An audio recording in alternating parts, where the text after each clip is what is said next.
Lyca production சுபாஷ் கரன் மற்றும் red Jain movies தயாரிப்பில் உலக நாயகன் கமல்ஹாசன் நடிப்பில் பிரம்மாண்ட இயக்குனர் சங்கர் இயக்கத்தில் உருவாகியுள்ள இந்தியன் 2 வரும் ஜூலை 12 முதல் உலகமெங்கும் உங்கள் அபிமான திரையரங்குகளில். இந்த இடைத்தேர்தல் களத்துல அதிமுகவின் வாக்கு வங்கி அது யாருக்கு போகுது அப்படின்றது, திமுகவிலேயே மூத்த அமைச்சர்கள் எம்ஜிஆரே எங்க கட்சியிலிருந்து வந்தவர் தானே, எங்களுக்கு நீங்க வாக்களிக்கணும் அப்படின்ற கோரல்லாம் இருக்கிறப்ப அதிமுகவினுடைய வாக்கு வங்கி தான் டிசைடிங் ஃபேக்டரா இருக்க போகுதா? டேட்டா படி பார்த்தா சகோதரர் பொங்கலூர் மணி பொய்யும் பாரு தப்பும் பாரு அவர் பாணி. அது டேட்டா படி பார்த்தா ஜெயலலிதா அம்மையார் 45% வாக்கு அவருக்கு தம்பி கார்த்திகேயன் பாணில சொன்னா மோடியா லேடியான்னு கேட்டு எடுத்தாங்க. 45% வாக்கு 2014ஆம் ஆண்டு எடுத்தாங்க. எல்லாருக்கும் தெரிஞ்ச ஒரு உண்மை, கரெக்டான டேட்டா தான். இன்னைக்கு எடப்பாடி பழனிசாமி அவர்கள் 20% 20.4 அணியா 23 அதிமுக 20.4 எடுத்திருக்காங்கன்னா ஒரு 25% வாக்க ஜெயலலிதா தலைமையில் இருந்த அதிமுக இழந்திருக்குங்கிறதா 100% உண்மை. அதுல திராவிட இயக்கம், நம்ம வைஸ் சான்சலர் துணைவேந்தருக்கு நம்ம சொல்லிக்கிறோம், திராவிட இயக்கம் ஒண்ணுக்கு ஒண்ணு நாங்க தான் சொல்லக்கூடிய அவங்க தான் அதிக அளவு லைன் ஷேர் எடுத்திருக்காங்க. 10% வாக்கு அதிமுக இழந்த வாக்கு திராவிட இயக்கம் என்ற அடிப்படையில் திமுகவுக்கு தான் போயிருக்கு. பொதுவா சொல்லுவாங்க அதிமுக காரவங்க எந்த காலத்திலும் திமுக ஓட்டு போட மாட்டாங்க, அவங்க கை உதயசூரியனுக்கே போவாது அப்படின்னு சொல்லுவாங்க. ஆனா நீங்க சொல்றீங்க ஏடிஎம்கே ஓட்டு திமுகவுக்கு போயிருக்குன்றீங்க. அதுதான் கலைஞர் மறைவுக்கு பிறகு முத்தமிழறிஞர் கலைஞருக்கு இருந்த எதிர்ப்பு தமிழக முதல்வர் திருப்தி தானா மு.க. ஸ்டாலின் அவர்களுக்கு இல்ல. அதிமுக வாக்காளர்கள் மு.க. ஸ்டாலினை ஏத்துக்கிட்டாங்க. அதனாலதான் புள்ளி விவரப்படி 20 எம்பிக்கு மேல ஸ்டாலின் 2 எலெக்ஷன்ல ஜெயித்திருக்கிறாரு.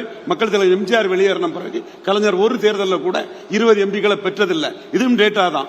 இந்த அடிப்படையில் 10% அதிமுக வாக்குகள் திராவிட இயக்க உணர்வுல, அந்த பாஜக எதிர்ப்பு உணர்வுல, மோடிய ஸ்டாலின் எதிர்த்த எதிர்ப்பு உணர்வுல திமுக கிடைச்சிருக்குங்கிறதான் உண்மை. அதுதான் டேட்டா சொல்லுது. அடுத்தபடியா நாம் தமிழர் கட்சி ஜெயலலிதா அம்மையாருக்கு 2014 அவங்க பிரச்சாரகராக இருந்தாங்க. தனியா மேடை போட்டு அதிமுக ஆதரவு பிரச்சாரம் பண்ணாங்க. அவங்க இன்னைக்கு 8.2% எடுத்திருக்காங்கன்னா ஜெயலலிதா அம்மையாரை ஏற்றுக்கொண்ட அந்த வாக்குகள் தான் இவங்களுக்கு போய் கிடைச்சிருக்குது. அடுத்தாலதான் கார்த்திகேயன் ஒத்துக்குவாருன்னு நினைக்கிறேன்.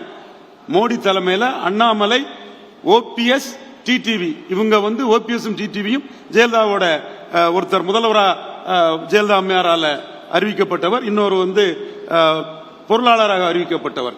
இவங்களும் பிளஸ் அண்ணாமலையும் அதுல கொஞ்சம் சாதிச்சிருக்கிறார். அதனாலதான் இன்னைக்கு சகோதரர் பொங்கலூர் மணிகண்டன் அண்ணாமலையை பற்றி எல்லாம் கடுமையா விமர்சனம் பண்றாங்கன்னா, தமிழிசை மாதிரி பொன்னார் மாதிரி வெறும் பிரசிடண்டா இருந்தாங்கன்னா யார் அவங்களை கண்டுக்க போறாங்க? அண்ணாமலை பவர்ஃபுல் லீடரா இருக்கிறாரு, அதனால அவரை கண்டுக்கிறாங்க. அண்ணாமலை அது இல்லைங்க, திருச்சி சூர்யா போன்ற உட்கட்சி பிரச்சனை மறைப்பதற்கு அண்ணாமலை போடுகிற வேஷம். அண்ணாமலை தனிப்பட்ட தலைவர்களா கோபப்படுவாங்க. தனிப்பட்ட விமர்சனங்கள். இப்ப நீங்க சொல்ல வருவது 7% வாக்குகள் என்டிஏக்கு போயிருக்குது. இல்ல இப்போ ஒரே ஒரு விஷயம் மட்டும் இப்ப நான் முடிச்சிடறேன். இப்ப விக்கிரவாண்டியை பொறுத்தளவுல பெண்ணகரத்தில் எமர்ஜானா மாதிரி டாக்டர் ஐயா எமர்ஜானா 25% தாண்டினா 10.5 நிறைவேற்றப்படல. 10.5 நிறைவேற்றப்படல. எடப்பாடி கொடுத்தாருங்கிற சிம்பதி அந்த மக்களுக்கு இருக்கு. அது மறைக்கவோ முடியாது. சேலத்துல தெரியுது, இது கள்ளக்குறிச்சியில தெரியுது, எல்லா இடமும் தெரியுது. ஆனா அது இந்த இடைத்தேர்தல்ல 25% பாமக மாம்பழம் தாண்டிச்சுன்னா அந்த 10.5 மையமா வச்சு டாக்டர் ராமதாஸ் வட தமிழகம் முழுவதுமா பெரிய அளவுக்கு களமாடுவார் நான் கணிக்கிறேன். மக்கள் என்ன தீர்ப்பளிக்க போறாங்க, அதற்கு பிறகு அவர் எப்படி பொறுத்திருந்து பார்ப்போம். இந்த பர்சன்டேஜ் ஆஃப் ஓட் ஷேர் பண்றது மட்டும் தான் எனக்கு ஒரு மாற்று கருத்து இருக்கு. ஏன்னா 45% வாக்கு ஜெயலலிதா அம்மா இருக்கும் போது இருந்துச்சு, அதற்கு பின்னாடி போயிடுச்சுன்னு சொல்ற கருத்தை நாங்க உண்மையா மறுக்கிறேன். ஏன்னா அதற்கு முன்னாடி 2004 தேர்தலில் 35% ஓட்டு தான் அதிமுக வச்சிருந்தாங்க கூட்டணியே. 2009 நாடாளுமன்ற தேர்தலில் பாத்தீங்கன்னாலும் 37% வாக்குகள் தான் வைத்திருந்தாங்க. அப்ப எங்க போயிடுச்சு திமுக? ஒவ்வொரு தேர்தலுக்கும் மாறும். இவங்க ஓட்டு திமுக. நான் புரட்சி தலைவி அவர்கள் இருக்கின்ற காலத்திலேயே அந்த fluctuation இருக்கு. பொருளை பாக்குறாரு, நான் உயர்திணை பொருட்களை பாக்குறேன். வித்தியாசம் அதுதான். சொல்றது சரிதான். அதான் நான் உயர்திணை பொருளை பாக்குறேன். அச்சுணை பொருள்னா சரி. வாக்குகள் குறைய நிரந்தர வாக்குகள் நான் தலைவர்களுக்கு தான் சொல்றேன். நான் சரி, நம்ம கட்சிகளுக்கு சொல்லல. சரி, நம்ம கட்சிகளுக்கு சொல்றாரு, நீங்களும் கட்சிகளுக்கு சொல்றீங்க.